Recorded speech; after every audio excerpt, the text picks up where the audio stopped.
The house was quiet. Too quiet. David placed the last plate on the dining table and looked toward the living room. "Ethan," he called, "dinner's ready." No answer. Sarah smiled as she wiped her hands on a kitchen towel. He's probably got those headphones on again. David walked into the living room. There was Ethan, curled up on the couch, headphones in, eyes locked on the phone. David smiled. "Hey, buddy." Nothing. He tapped Ethan gently on the shoulder. Ethan looked up for a second, then back at the screen. David let out a slow breath. You know the rule. He reached down and carefully took the phone from Ethan's hands. Everything changed. Ethan jumped to his feet. "Give it back!"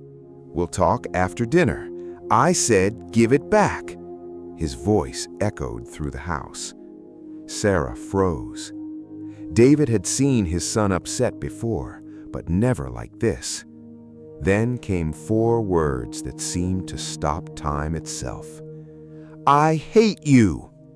Without another word, Ethan ran upstairs. His bedroom door slammed shut. Silence filled the house.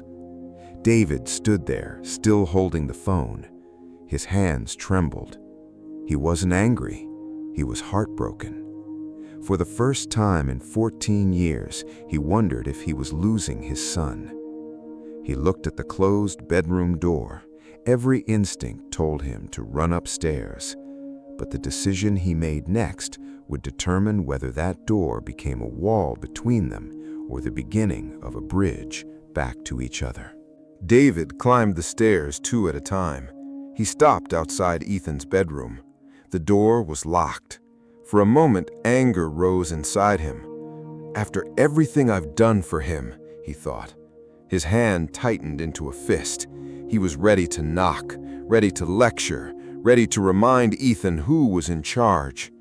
Then Sarah quietly walked up the stairs. She didn't say a word. She simply stood beside him. From behind the door came a sound neither of them expected. Soft crying. David frowned. He's crying? Sarah nodded. I don't think those were the words he wanted to say. David looked at her. What do you mean? She glanced toward the bedroom door. When children feel emotions they don't know how to explain, they often choose words that are bigger than their feelings. David listened again. The crying hadn't stopped. In that moment, he realized something. Only minutes earlier, all he could hear were the words, "I hate you."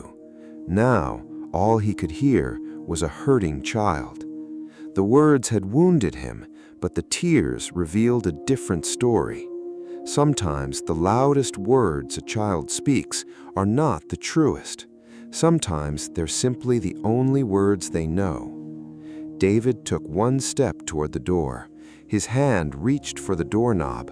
Then he stopped, because what he chose to do next would shape that conversation forever. David slowly lowered his hand from the doorknob. He looked at Sarah. What if he never talks to me again? Sarah gently squeezed his hand. Then let's make sure the next words he hears from you are words he'll want to remember. David stood there for another moment. Then he quietly walked downstairs. He picked up Ethan's phone from the dining table. Instead of hiding it, instead of taking it away for a week, he placed it on the kitchen counter. Sarah watched him. You're not going to punish him? David looked toward the staircase. I can deal with the phone tomorrow. He paused.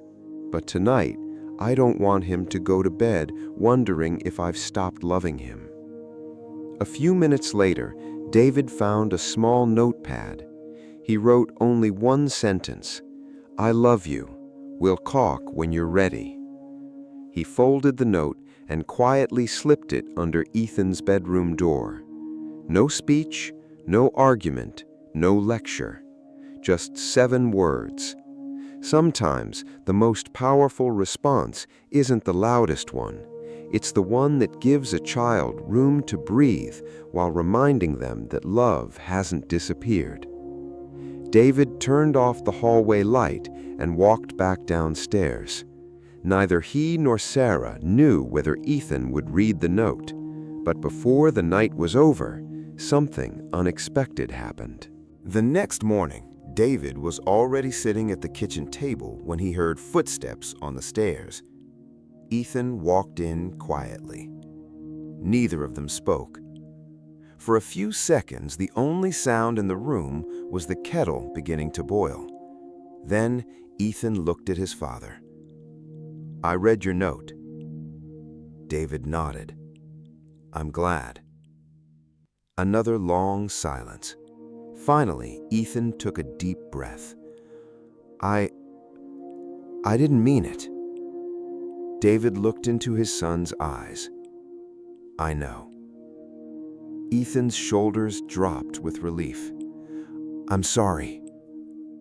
David stood up and wrapped his son in a hug.